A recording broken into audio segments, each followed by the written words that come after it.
Welcome to the Hybrid Soul with Kelly Kinkaid. And today, my guests are, I'm going to call them old friends because I know them and I'm going to give them a connection why we know each other because I've seen them grow since their start because my other job is producer of Sway in the Morning. So I had the pleasure of booking Phony Ppl when they were first getting out. So I heard this vibe of a band a long time ago. So welcome to the show, Phony Ppl. How are you guys doing? You're What's up? What's up? good. Good. So congratulations on just your journey in this music industry, making music, satisfying all of your fans. And you have a new project. And let me, before I mess it up, Euphonious, Yeah. right?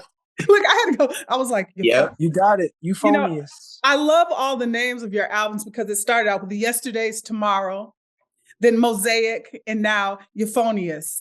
How has this project been since the release of it? It's been really Everybody wanna go? great. It's been great. It's been super positive. We've been getting positive feedback, and people have been telling us that the music is making the move, and that's really what we were aiming for. So it's been great. It's just yeah. Yeah. So people who probably have heard your music and really don't know all of you guys, can you guys just introduce yourself? Introduce yourself one at a time, please. I'll kick it off since I'm LB3 on the mic. Hey, how's it going? I'm Barry on the bass. I'm Matthew on the drums. Was good. Age on the keys right here. What's good, y'all? Yo, Elijah rocking on guitar. Yes. We're Phony Ppl. Phony Ppl.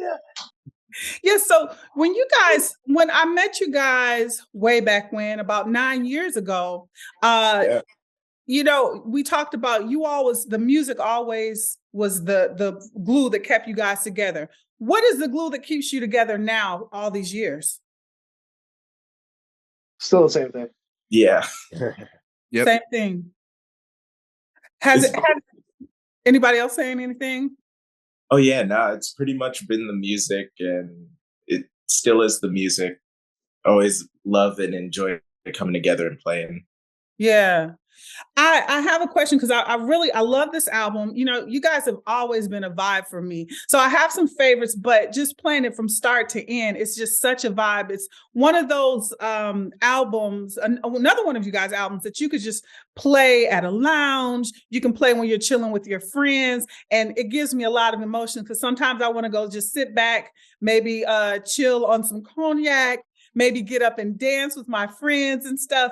And this project, I saw that you incorporated some guests on here. And I wanted to talk about one of the songs that I really like is Try with JoJo. How did that song get formed?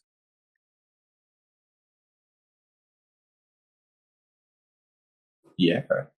So it's funny, that song actually formed before the quarantine. Mm-hmm. In 2019. We were was that song one that we did at Chalice or at Red Bull Studio? Yeah, no, that was at Chalice. It was at Chalice. Yeah. So yeah, we were out in LA and had our I think we started it in Philly though. I think the music for it started in Philly. Music. Yeah, we started in Philly. Yeah. You guys on I love that you guys have so much to say, and you guys are courteous to each other. It makes my job even better. It's crazy. It's kind of hard, like because we made the album over the course of 4 years, so it's like, oh, where do we make the song?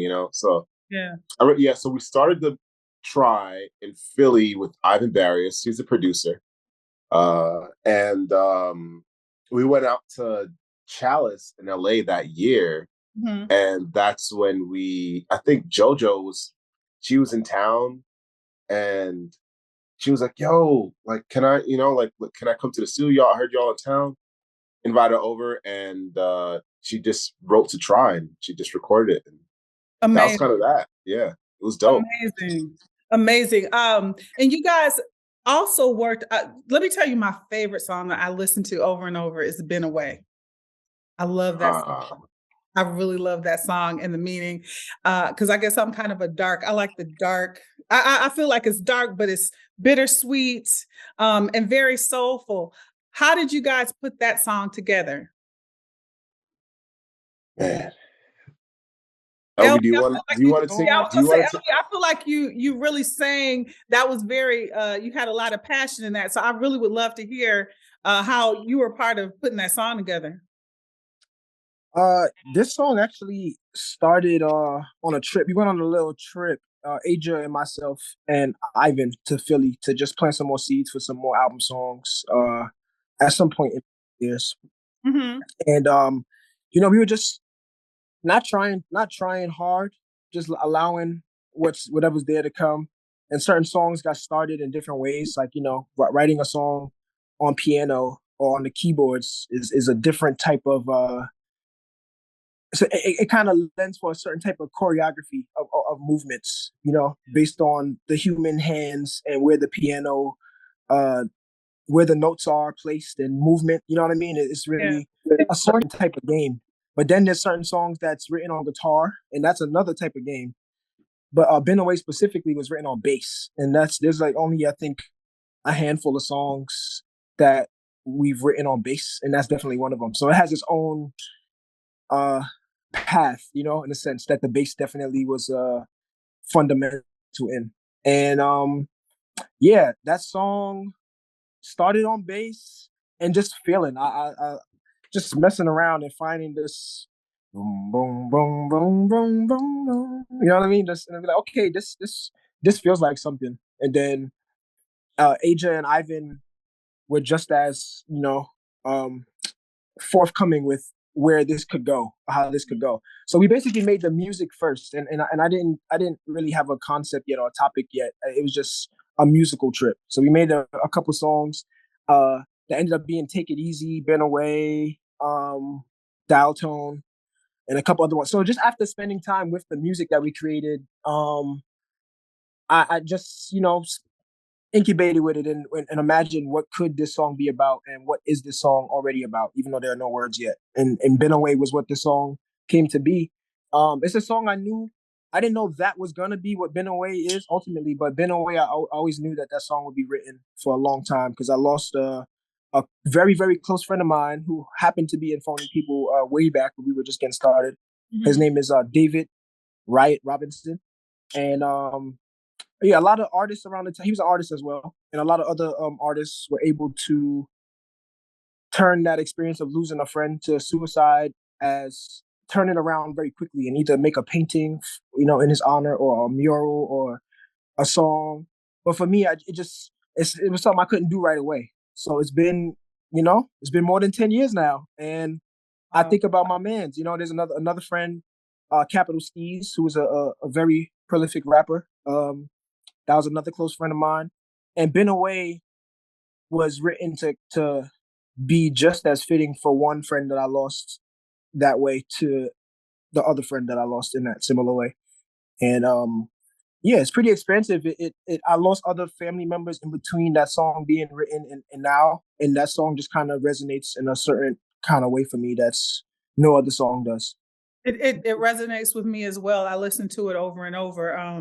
I must ask you guys, when we talk about that being a Black man in America, and we just had the news of the dancer Stephen Twitch Boss.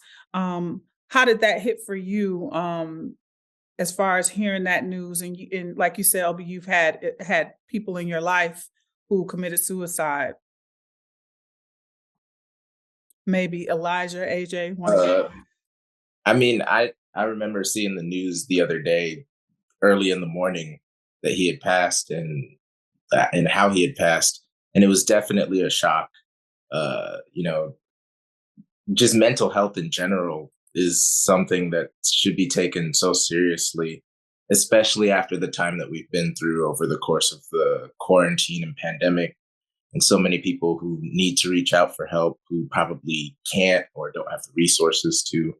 It's very important to, be able to express yourself or show that help is something that can be achieved, or that people are paying attention, and I think it's a very important topic just for anyone struggling, not just a singular group of people. I think just so many people, the whole world stood still for an elongated period of time. So I think there's still healing that needs to be done. Absolutely. Sure. On you guys' journey as a band, how do you guys support each other just in life? Because you all, besides making music, you all have your own lives. How do y'all support each other? Just I think with as long as we've been a band, we have a general and a deeper level of understanding of one another. And so there are probably signs that we notice. There are probably conversations that are provoked. Just to kind of express as well as inquire um, where everyone is at, where everyone has been.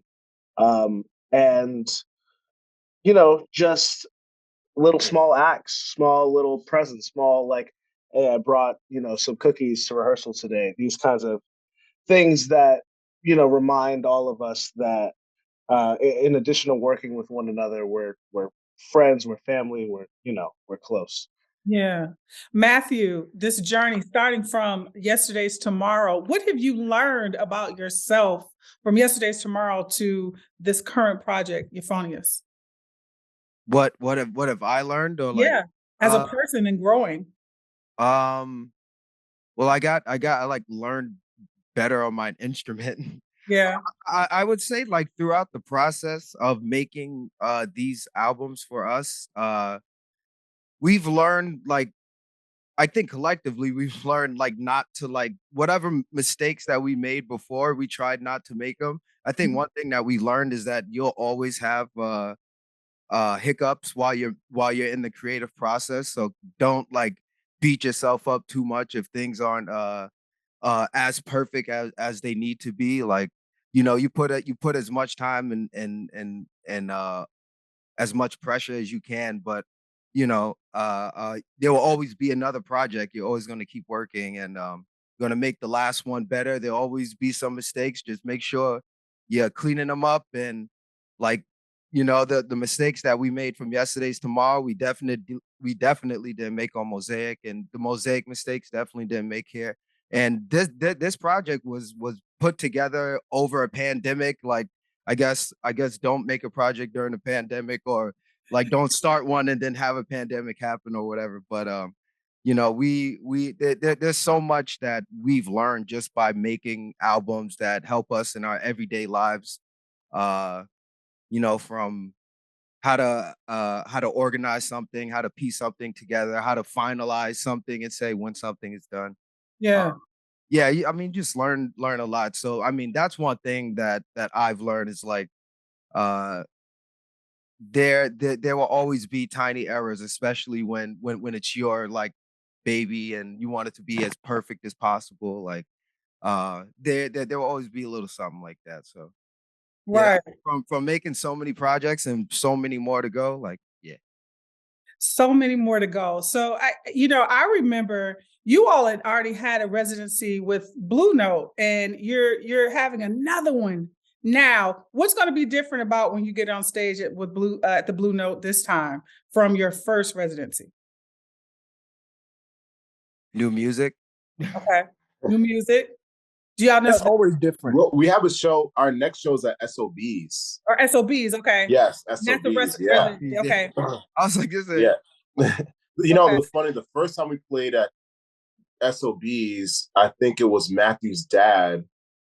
And the brand, what were there? The newbie. Oh man, what was their name again?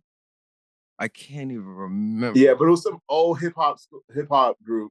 The Brand And New Matthew's dad invited us. Brand Nubians. Oh my gosh, I You know butchered what? that name so Y'all hard. gonna put some respect on the Brand Nubians' name. Oh yeah, Y'all gonna put some respect on their names. A while Oh ago. my But goodness. yeah, no. But yeah, they invited us out. It was so great because we looked up to the Brand Nubians and SOBs, and just like we just used to think like, man, if you play that venue, you made it. You made Yeah. it. So it's good to be back there, and they always show us love. And what's different now is, I mean, the music's gonna sound way better. You know, we're gonna be we're more mature. We're a little bit better at our instruments now. It's less of us on stage. I think last time we played, there was about 6 of us. I think the most we played on that tiny stage was 9 of us at one point. So, it's gonna be, less is more.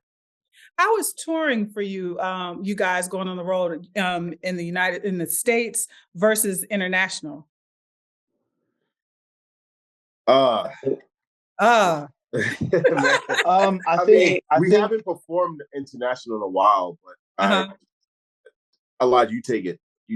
I think it's just like physical, objective things. Like your timing is different. So your body is like you're adjusting to that a little bit, and while you're adjusting, you're also absorbing new sensations, new environments, observing new things. The water tastes different, food tastes different.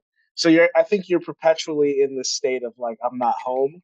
And maybe that comes through on stage, maybe it doesn't. But then it's also like, you're witnessing people whose language, their first language isn't necessarily the same as yours, but they're singing the same words that LB has written. And that realization and those moments on stage are really like, I don't know, they give a lot of confidence, they give a lot of excitement. So I think it's just like literally like you feel like you're in a different world, because so often we're in New York, so often we're in America where we're a lot more familiar with everything going on. Yeah. So I think your head's probably just on a different kind of a swivel when you're overseas, in a good way though. You're ready for every experience and every opportunity you're witnessing for the first time or a new time. Yeah, we sell way more tickets international, gotta say. It's an amazing, being overseas is an amazing, amazing experience. I'm looking at you guys, and I was just remembering, you guys vibe. You guys have always been so calm. I've always seen the smiles and stuff. When you guys formed the band, right? What was said? What was the pact that what we're going to do? Did you guys lay out a vision board, or y'all just started playing music and was like, hey, we sound good, let's do it? We started playing. Yeah, I was gonna say, I remember it was like, we gonna have rehearsal every Friday until we until we on deck. And this was in high school. We was like, every Friday we was gonna link up and we gonna rehearse and rehearse and rehearse and rehearse and rehearse. And I know that was one of the earliest packs. We gonna meet at Matt's house, we gonna play some games, we gonna rehearse, we gonna have like a little audience there, little friends from the neighborhood, from school, all our different schools, and just rehearse like every Friday. Those were so early times. I think also we did a few Battle of the Bands concerts in high school, and we would always win. And it was, but we never, well, at least for Barry and I, we didn't win with our parents yet. So amongst all of our friends, we were winning, and like we were like, oh man, this is great, this is great, this is great. And so it was that constant battle of like, all right, well, we haven't proven ourselves yet. And, at least personally for me. And I don't know, when we didn't have a blueprint. It was no blueprint at all. We were just playing shows. It was, like every Friday we were looking forward to it, to coming to rehearsal, then have a show on the weekend. And it just kept going and going and going and going. And, here we are. And it's still going and going. Still going.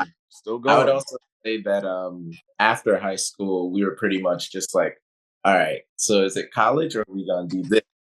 And so we essentially said, let's do this, and just put the pedal to the metal ever since then, like with the support of friends and family, of course. And then, here we are now later, fully able to keep on doing it. More to come. And for people, Phony Ppl, you all are from Brooklyn. Yep. Right. Do you all still stay in Brooklyn? Did anyone just say, I'm going to LA yet? I wrestle with it constantly. I definitely, out of the 5 of us, I'm all over the place the most. Okay. But we're generally all still in Brooklyn all the time. Okay. Because when I first met you guys, you mentioned that you all have worked with someone. Barry, was it you worked with Mac Miller? Who worked with Mac? I worked with him. You worked with Mac. You all were doing different studio work with other people. Is that still happening? Do you all have separate projects you guys are working on? Or is it just... right now? Say it again. In the studio right now. That's what's up. What do you guys do for fun during your off time? Or is there off time? I'm in the studio right now. That's your off time? Yeah. I would say we all have our home studios. And in our off time we're kind of just being creative, making beats. I know personally here I do a lot of gaming and streaming and like playing drum set online for like content and shit like that. But a lot of it is kind of still just based around music and like other ways of like making music and things of that nature. Yeah, for sure. I know. Asia and LB, they'll say they've been high into photography lately, and Barry's a art fucking genius. Yes. I see that. How is it? I would love to hear you all, each one of you all's comments on this. How has it been once you guys started with social media, that you have to have a TikTok and an Instagram and a Facebook and all that? How have you guys kind of adjusted to adding this other element to being an artist and making music? I would like to hear each one of you guys. All right. Okay. I gotta say, I'm terrible at social media. I still need a social media 101, you know? I more look at my friends and be like, oh yeah, that's great. It's not easy. It's not easy. And I have friends that are so good at it, you know? And, we started in an era where social media wasn't a place to push. I think we started with Facebook, like events, and like we used to like push shows through Facebook. But now it's just MySpace. Yeah. But it's it's an adjusting thing. I think a lot of us are better than some, but who's the best one on social media? Which one? Right now, Matthew. Okay. Hands down. Okay. Hands down, Matthew. Discipline and the consistency. I spend a lot of time on the internet. You're a gamer, so that makes sense. Yeah. Matthew has a hilarious Instagram. You see the headphones. You see the headphones. You see the mic. I see, you see the frame. Microphone, all that. Oh yeah. No games. Perry, bars. You see the keyboard. You see it. Wow. Play us a song on that keyboard. Elijah, how is social media with you? Because you're in the studio all the time. So how are you even? Do you even have an account? I do have an account. I feel like I actually was the one that used to post everything when we first started with social media. When we first had the Phony Instagram and everything. It used to be more fun. I think everyone generally feels that though. Like it's been a long time now of a a hyper presence of your social media personality and habits and traits. And after a while, it gets to the point where you have to ask yourself what it's for. And I think the adjustment with us has been like, well, at first it was like a personal way of keeping in touch with connections. And now it's not so much that, but more so like being able to make sure that, we're letting everyone know what's going on with us. Anyone who's interested. Right. I still get in trouble with my dad for not letting him know things like when we have a show. Right. So, we get to use social media to be like, well, objectively, it was out for public information. Right. Yeah. No, I was just saying that, I definitely wish I were more on it. I wish I had more of that natural kind of connection with it. But to be honest, as long as I've known the five of us, none of us have really been so much like, look at me. It's been a lot more about like what we're doing and how well we feel we're doing it with it. We send each other music that we're working on constantly and stuff like that a lot more than we're like, how do I look in this fit, bro? But I do understand that it's a big world and it's our way of staying connected with that big world and that audience. But I love it because that's probably one of the other things that keeps you guys together, that it isn't about that.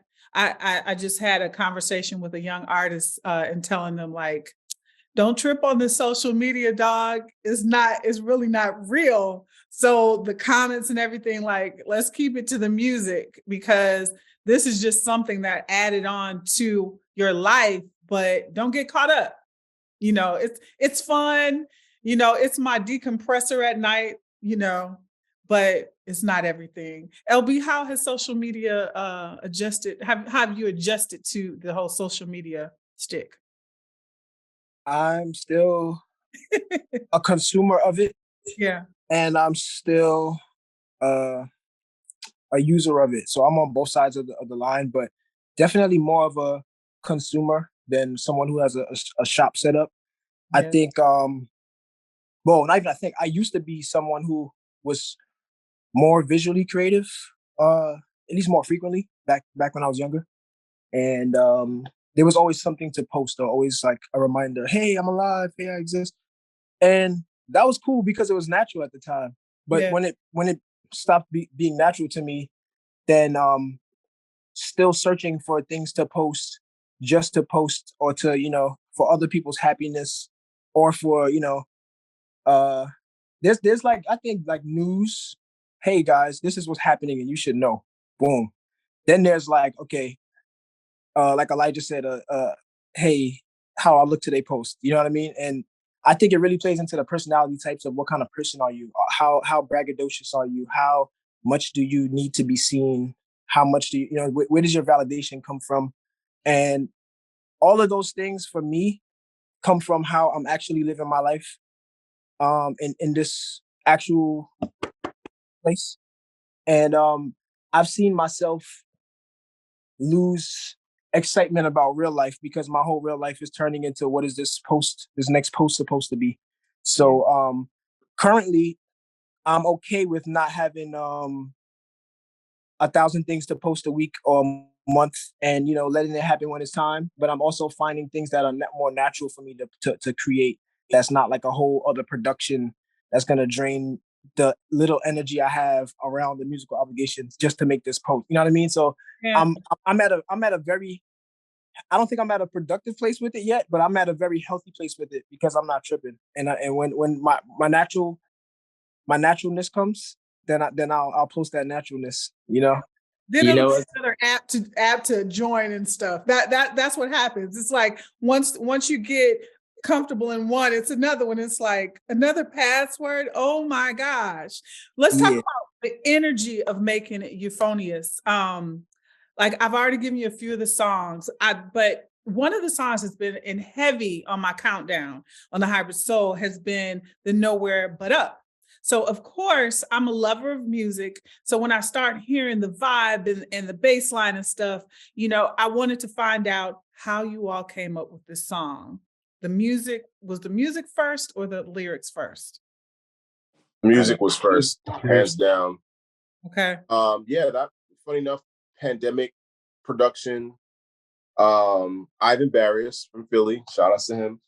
He hit me up one day and he was like, yo, Aja, throw on Sherelle, didn't mean to turn you on. Just put it on YouTube. And he was like, all right, cool. He was like, all right, put on the program you make music with. Ableton is what it's called. Throw it in Ableton. And he was like, all right, replay everything they did. And I was like, okay, where are we going with this? It's 2:00 in the morning. And I'm like, you know, him and I on Zoom, his computers, I could see his computer screen. He could see my computer screen. And we're just sending files back and forth. And he was like, yo, you think the rest of the guys will F with this? And I was like, I don't know. I'll play for them. So anyway, we sent it off. Everybody was like, yeah, I like it. We went to Philly and everybody just kind of just added their sauce on it. And it came, and that's how we got it. LB wrote the lyrics to it. You know, music came first, 100%. Music was done. Was music done when you finished it, LB? I'm not sure. Was it done? Yeah. Nah, so not 100%. It was not 100, okay, not 100%. Yeah, we went back after, and we did some parts in the bridge. Right, right. That's true. But most of it was there. It definitely had its full identity. And LB, I feel like you channeled a little bit of Morris Day for me. You know, I don't know if that was the thought of it, but you know, I'm an R&B fan, and I was like, you was giving me some of that. That's hot. I'm gonna tell you this. There was this one picture I found online of some random guy with some jerry curls. I don't. To this day, I don't know who he is. I forgot about that. Yeah, that picture. that guy, whoever that is, God bless that. He's probably like 80 right now, but that guy, whoever that is, and whoever took that picture. That was Dave Chappelle, Rick James. Nah, B, that was. Nah, Yes, it was, bro. You I have have the picture. I still Nah, have that's the not. picture. So Yes, it was, I'm that bro. picture had wondering the if you're spirit. talking about Alexander O'Neill. Maybe. Nah. Sure I have that picture. I don't know where this picture's from. I don't know where. Somebody knows where, because like when you Google Jerry curls, it's one of the first few pictures to come up. So, but that guy, he embodied the spirit, and I was like, yo, whatever song this guy wakes up to, that's what this song needs to be. It worked. It worked. I love that song. You know, it's so soulful, and it just gives me just that. That's one of the songs when I'm listening to the whole album, I get up. Is that's Stoney Jackson? He said, that's Stoney Jackson. Stoney Jackson. Yo, you found it somewhere. Stoney Jackson. Oh. I'm about to do my homework. Oh, Rose Dance. That's what effing around was called. It's called Rose Dance. And I wanted to talk about effing around because you have different versions. Why did you and on the album version, Meg the Stallion is on there. How did Phony Ppl and Meg the Stallion merge together for this song? I just gotta say something real fast. This is a moment. You just revealed who the guy is. This is a moment. Thank you. Yeah. That's I'm sitting with that right now, like, oh snap. Hold on. All right, we can get back to it. I just had to Stoney Jackson was a maybe 80s heartthrob or something like that. Shout out to Stoney. All right. Yeah, Effing Around started in Philly again with Ivan. It was the first beat that he brought to us. Mm-hmm. And we had told him what we wanted the album to be about. You know, we were like, hey, we want to do something a little bit more fun, dancey, a little bit more vibrant than the last project. That was one of the first beats he played for us. And First one. The very first beat. Mm-hmm. We built on it. And at first it was just going to be just us, no Megan Thee Stallion. And our A&R from 300, Salim, we were in the studio, we were listening to the track. He was like, yo, and I think he just signed Megan at the time. And he was like, yo, I got this girl, you know, I just signed, you know, you should let me talk to her. We should get a verse from her. Right. And if you guys like it, we like it. If we don't, we don't. And I think by the time we got it, we were on an international tour. We were in Germany, and it was fire. It was dope. Super dope. Yeah. But you guys are now that I think label mates. Yeah. Dope. I really like it. I like the different versions that you have put out as well. As you all are musicians and producers, how has it been working with other musicians and producers to put your project together? It's been pretty easy in the sense that like we tend to work with people that we naturally get along with anyway. Mm-hmm. So it's not so much of a feeling of like you have to force anything. Yeah. It's pretty natural. And a lot of the people, it was like not necessarily the first song we made with them or not the first time in the studio with them or something. So you know, we had a little bit of that camaraderie and that familiarity with each other. Yeah, you guys are like 5 stars of your own. Any aspirations? Because Matthew, as a drummer, you said that you've grown as a drummer. Will we see any like drumming? What I want to say, duets with like are there other drummers you would like to play with? Other bands and stuff? Ooh. What are some aspirations or goals you have for yourself? Just they're definitely drummers and other musicians that I do and would like to play for. I think personally, I would just like, you know, to piece together my own projects and worlds and have the creativity and the inspiration come from rhythm and drumming, like my style, whatever. So I guess aspirations to eventually have my own music, you know, alongside Phony Ppl, and still open myself up to drum for other people, lend my style, and learn from, you know, their stuff.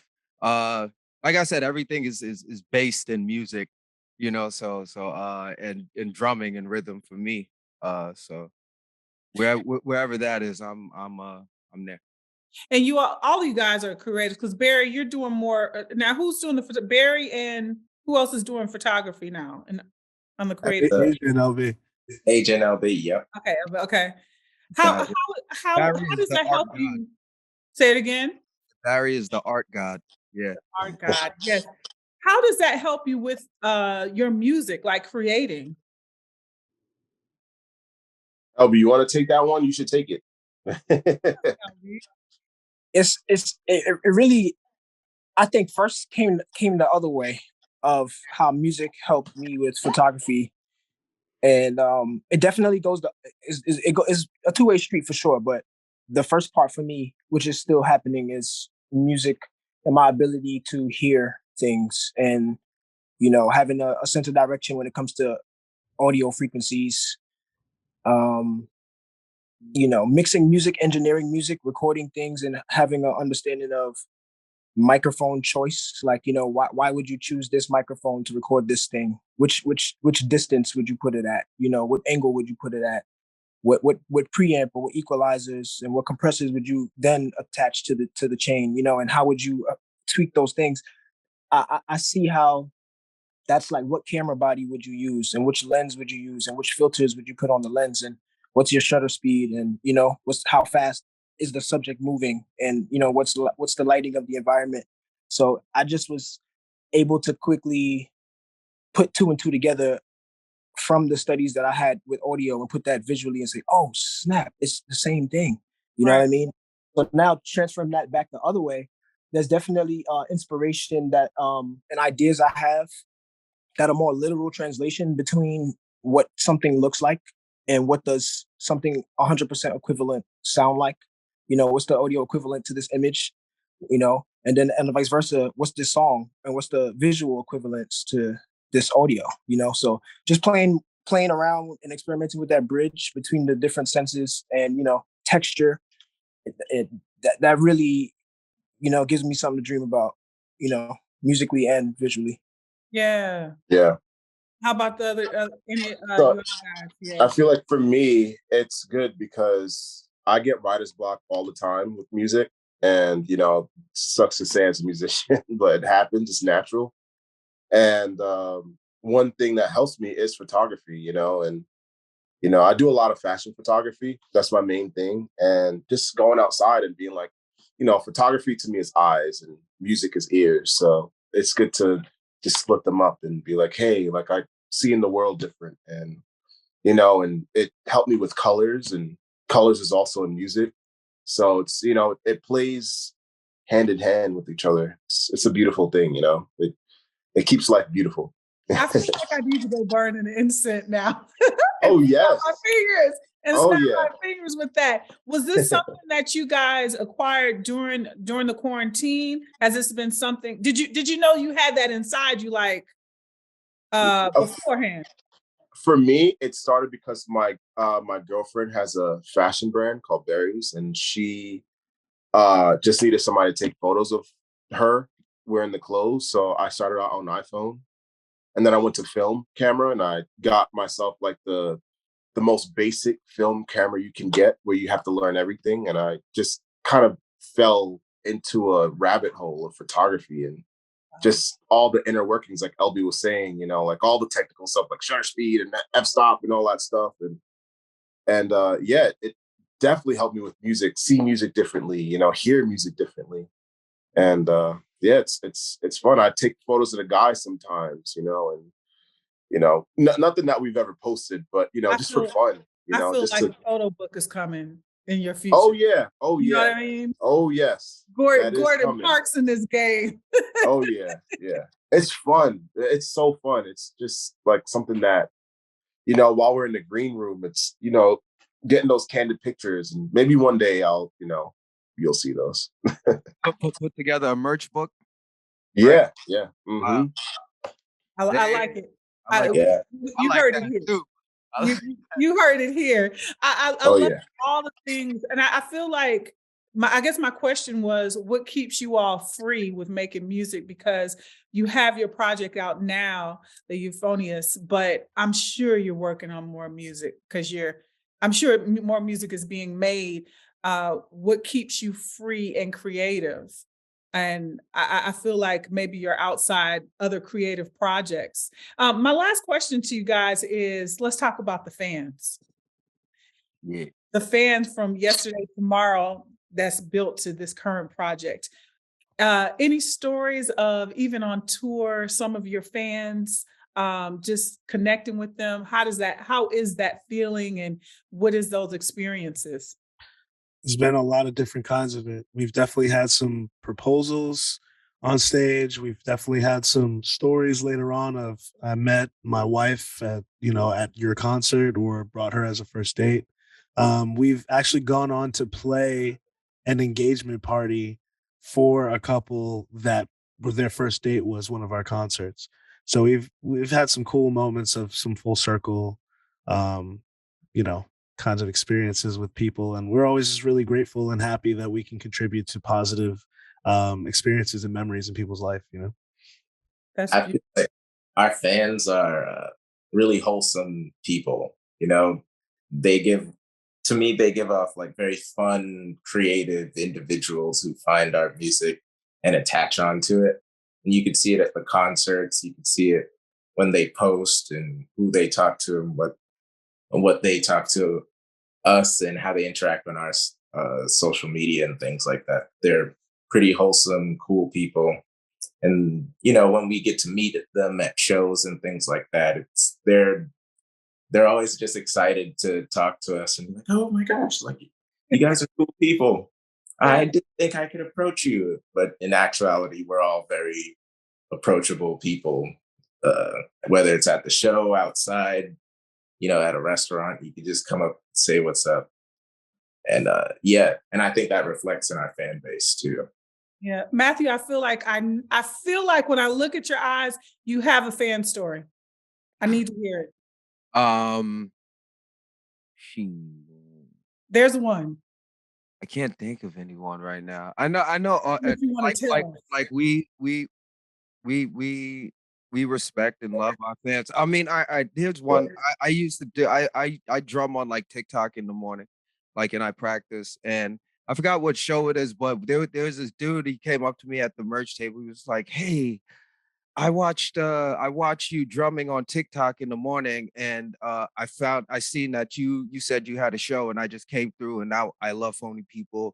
Yeah, yeah, yeah." So that was a pretty cool fan moment because I was just practicing in the morning, just jamming, and this is a person who would just constantly come through the streams, and that converted into like him now he buying the album. He's in every stream. Like, yo, I'm trying to make it out to this show, and I've been bumping Euphonious. Like, work.